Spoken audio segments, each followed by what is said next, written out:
Hey, good day, everyone. Happy Friday. Welcome to the online Q&A with Bert Salazar, and I'm excited to be here with all of you today. This is going to be the last online Q&A for the year because I'm going to be closing my office next Thursday, and I won't be opening the office until the second week of January, so I need the time off. And that's where I do a lot of my planning for the following year and so forth. So I'm excited to be here with all of you.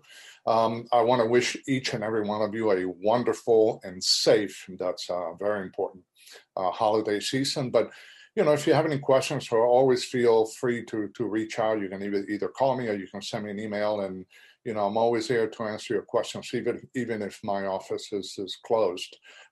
So today I want to do something different because you know, I've been getting a lot of questions over the last month and a half or so, regarding different topics that we have been addressing. And what I want to do today is I want to share with you a client that came in to see me for the first time this past Tuesday. And this is a client that is going to be retiring in 10 years from now. So he's 58. He wants to start taking income in 10 years from now. So he had all kinds of stuff that he wanted me to take a look at and make some recommendations. So the online Q&A today is going to be more of a webcast. And the title for this webcast is, you know, guaranteed versus non-guaranteed income in retirement.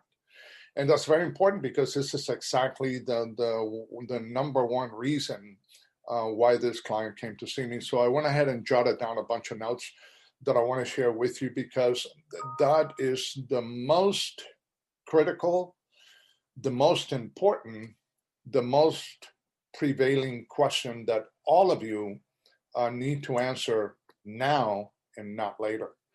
Because if you wait to make all of these financial decisions, chances are you're going to be just like the Titanic. You know, you're going to be rearranging the chairs on the Titanic after it hit the iceberg, and it's going to be way too late.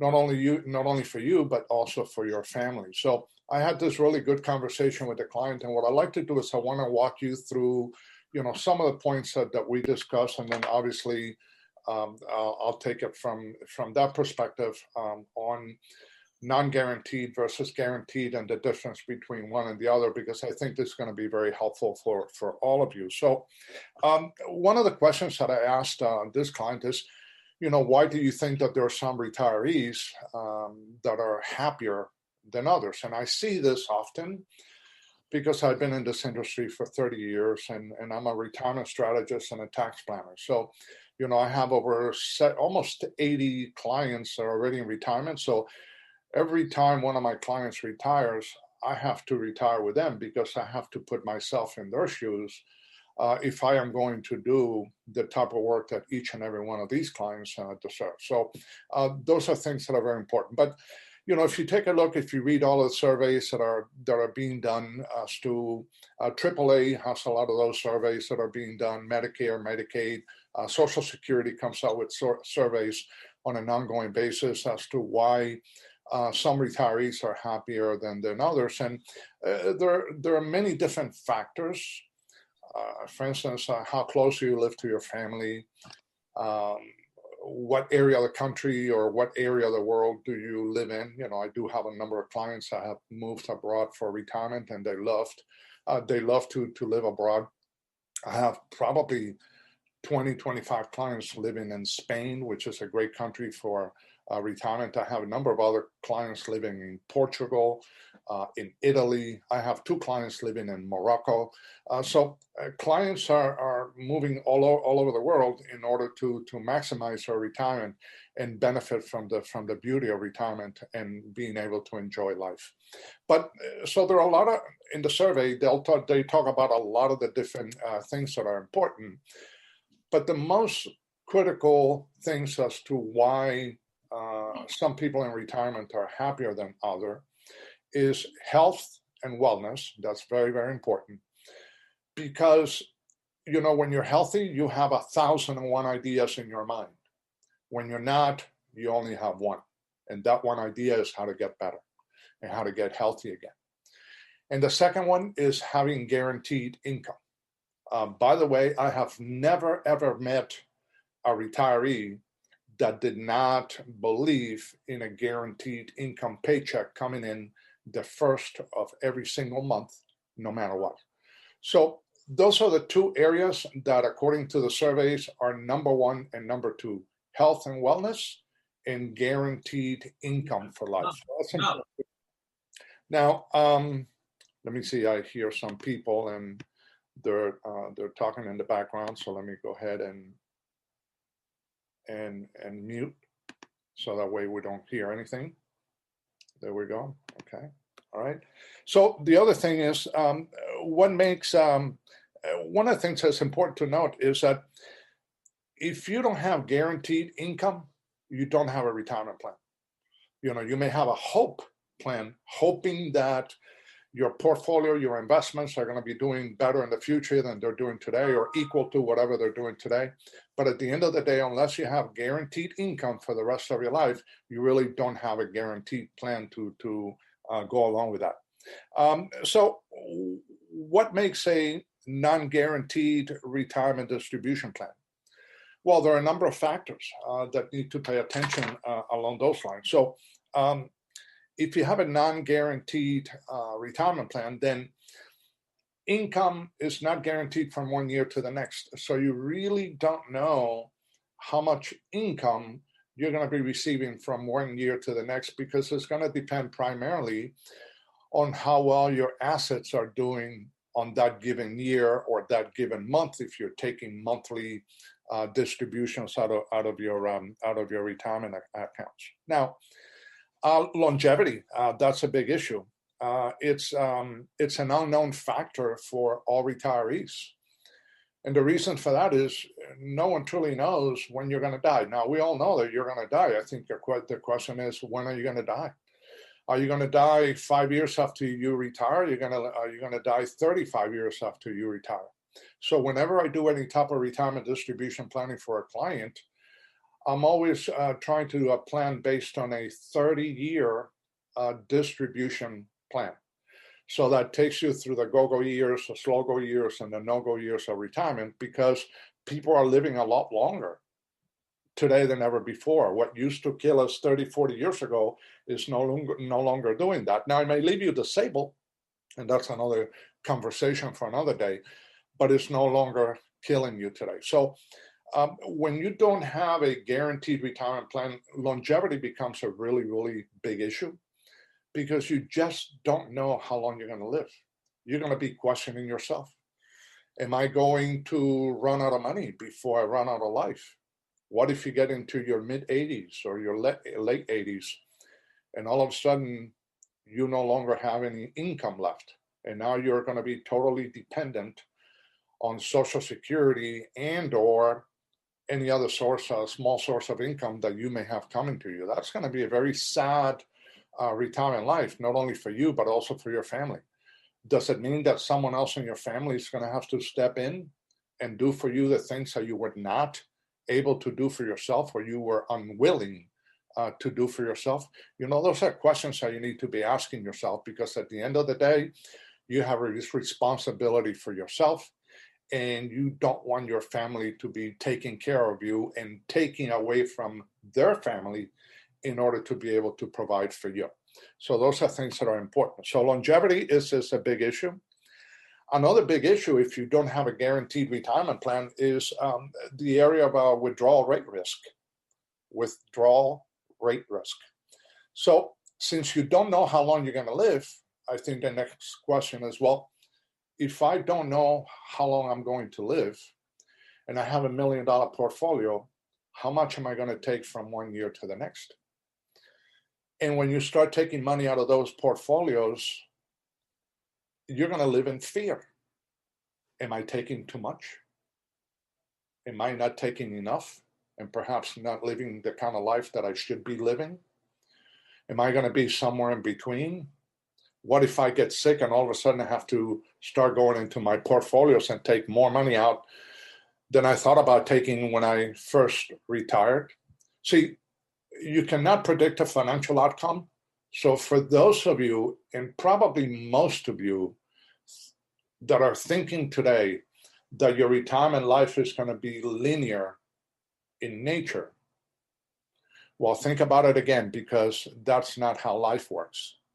So life happens, and a lot of things are going to happen to you. By the way, most of the retirement income that all of you have in retirement that are going to need for retirement in the future, you haven't earned yet. So that ought to give you some food for thought along those lines. So we've talked a little bit about longevity. We've talked a little bit about the fears of withdrawal rate risk and not knowing when how much income you're actually pulling, and whether that income is going to be too much in the very beginning and perhaps not enough in the very end. The other big issue, and this is one of the biggest ones because I deal with this often, is called sequencing of returns. See, the markets don't work on a linear basis. So if you have $1 million portfolio, now you're going to do some asset allocation, I get it, and so forth. But at the end of the day, in 2008, when the market dropped significantly in life, 57%, the entire market suffered. So even if you have bonds in your portfolio, guess what? Those bonds dropped in value tremendously. So all of a sudden, you didn't have enough income coming into you at that point in time. What if you're taking income because now you're in retirement? Now you have gone from accumulation to distribution. So you have to start taking money out of your retirement accounts, whether you want to or not, because you need the money and you have no choice. But what if the market is not performing the way that you want to? What if the market starts heading south and all of a sudden you need to start taking distributions out of accounts that are losing value every single year? How long do you think it's going to take for your portfolio to kind of empty out and leave you with nothing left, and you're still perhaps in the middle of your slow go years, and you may still have another 10, 15 years to go in your life on this earth? So that's something that all of you need to consider. Now, other areas, if you have a non-guaranteed retirement plan, inflation becomes a silent killer, because every year is going to cost you more to buy stuff. So unless your income in retirement is not keeping up with inflation, now inflation is a silent killer, because inflation is a tax.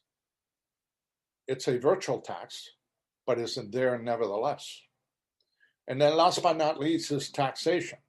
So if all of a sudden you're staking money out of these retirement accounts, and all of these retirement accounts are fully taxable, and on top of that, you have to worry about now longevity, you have to worry about withdrawal rate risk if you're taking too much early on, if you have to worry about the sequencing of returns, of volatility in the market, if you have to worry about inflation, and on top of that, you have to worry about taxation, knowing full well where taxes are going to be in the future, how happy do you think your retirement life is going to be?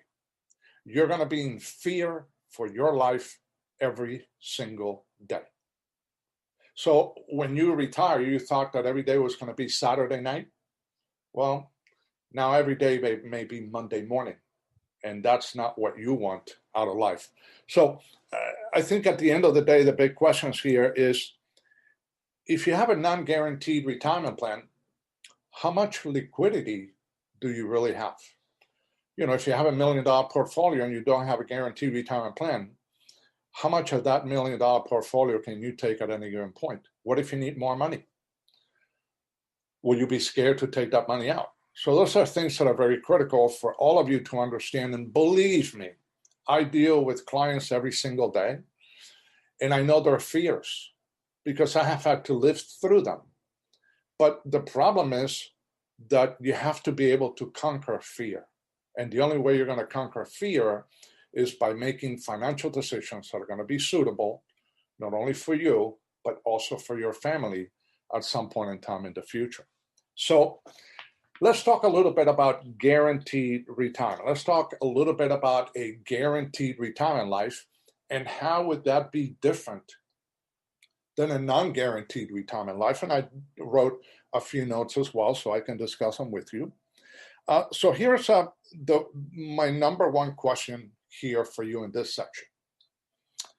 What is more important in retirement? Is it capital or is it income? Now, because all of you prior to retirement, you were in the accumulation stage of your life, you only worry about capital accumulation. And many of you, when you hit your retirement age and you retire, you continue to think from a capital accumulation perspective. But it's a different world. The rules of engagement have totally changed when you retire. You're going from accumulation and now you have gone to distribution. So it's no longer about the accumulation rate. It is all about the distribution rate.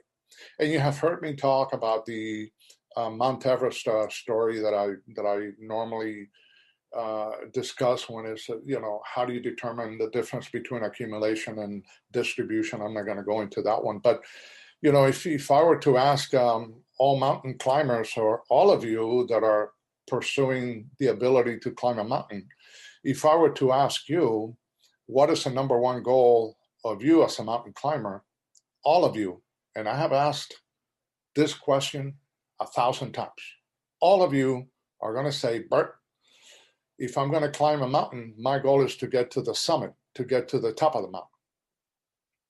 And that is completely wrong. Because what good is it to you to get to the top of the mountain, to get to the summit, and then die halfway down the mountain? You didn't accomplish anything.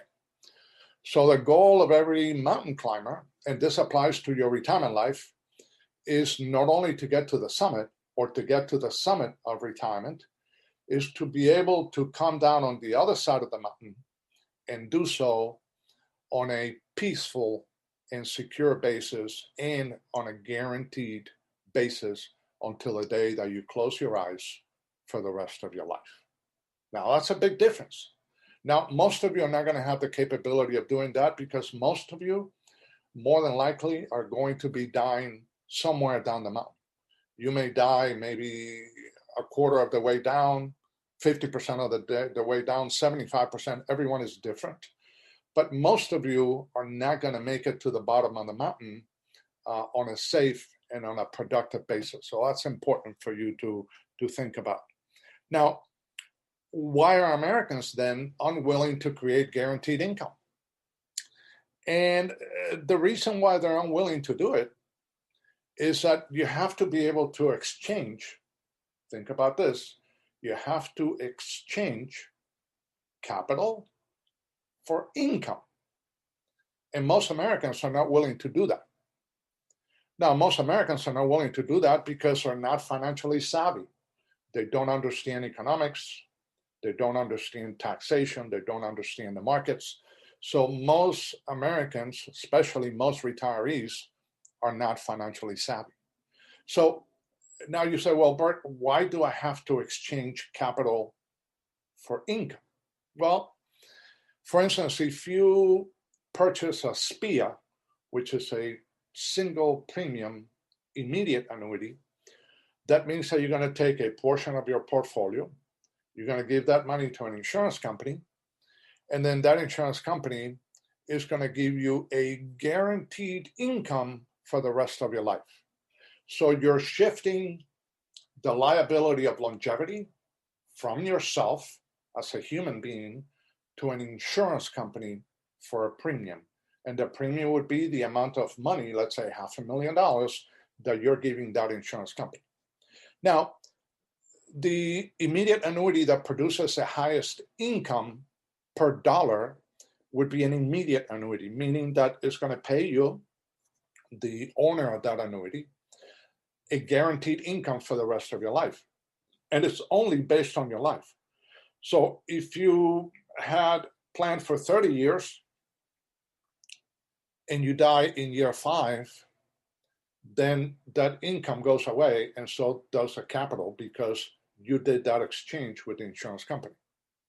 Now, if you plan for 30 years and you live 40 years or 45 years, I have a client of mine that bought an annuity with me about 27, 28 years ago.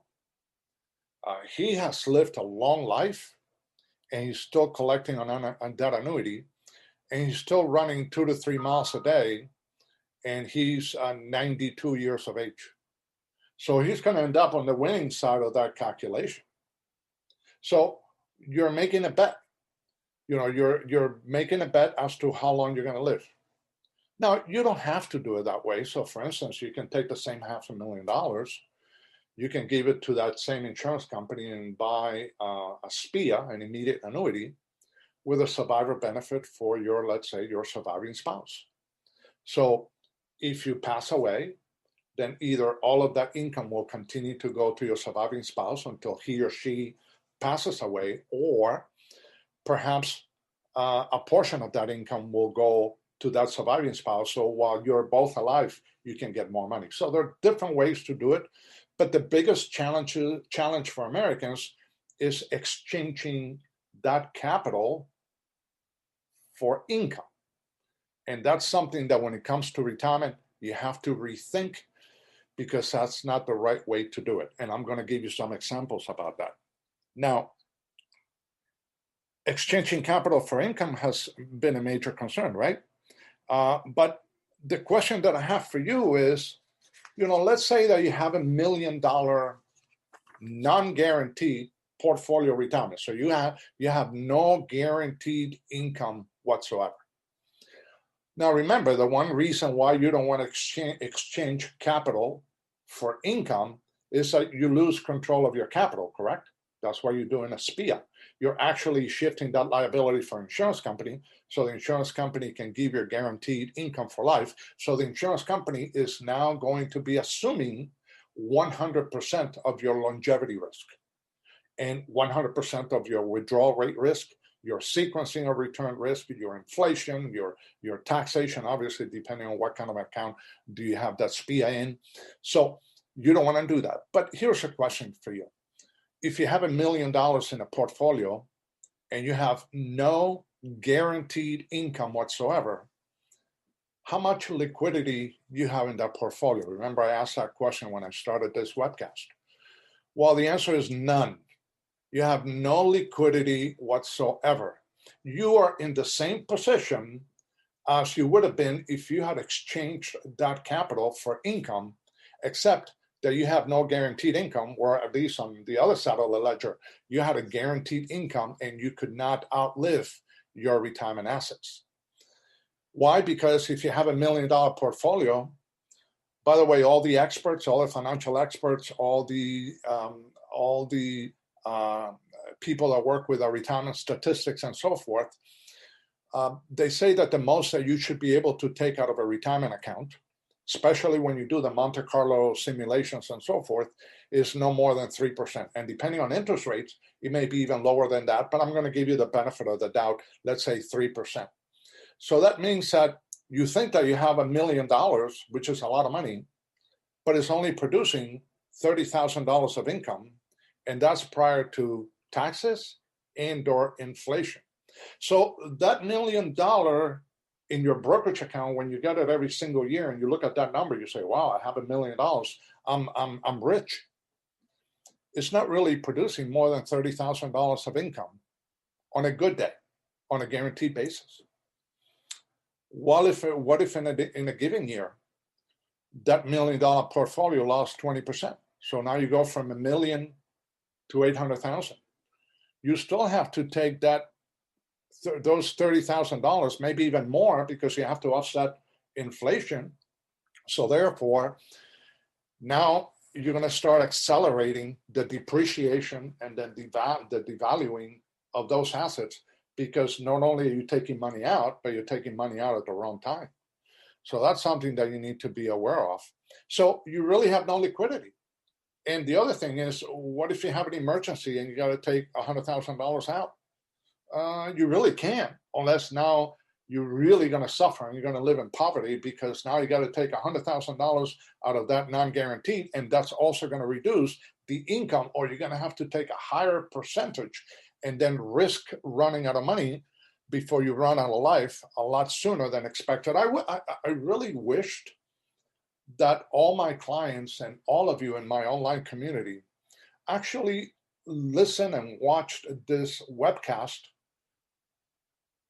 throughout its entirety, because if it doesn't make you think, and if it doesn't get you to make a paradigm shift in your way of thinking, nothing else will. By the way, I just wrote a book that is coming out now on the 15th on Amazon, and the name of the book is Retirement Paradigms, Managing Retirement Risks in the 21st Century. So a lot of these things are going to be discussed in that book that is going to be for sale on December 15th.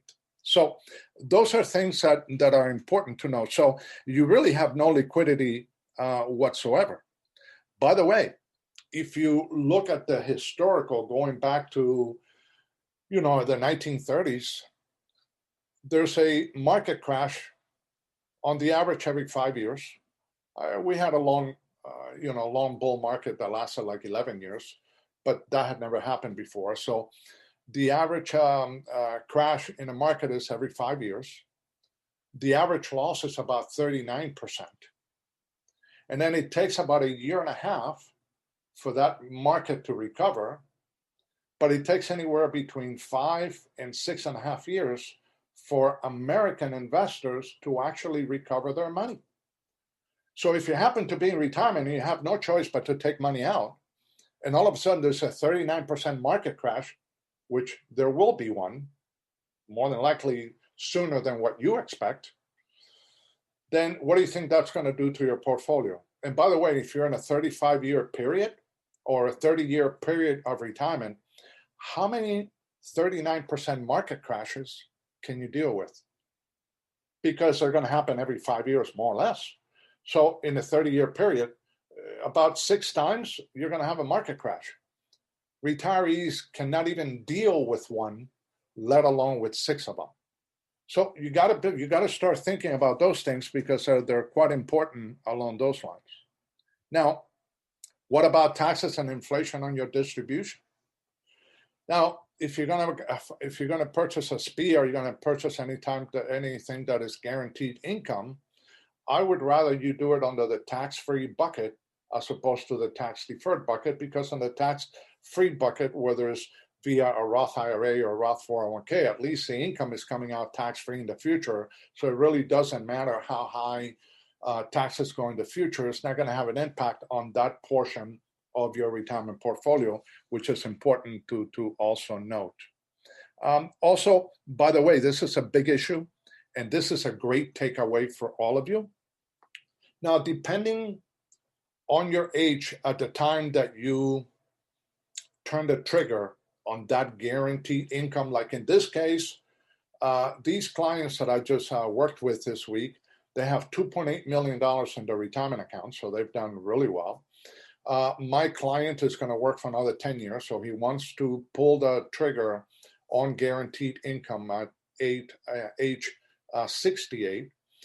And we're now transferring, out of the $2.8 million, we're transferring $800,000 into a fixed index annuity, which is guaranteed, no losses whatsoever. And then we're going to pull the trigger on that fixed index annuity in 10 years from now. Now, you can do it before, but in this case, for these clients, it's going to be in 10 years from now.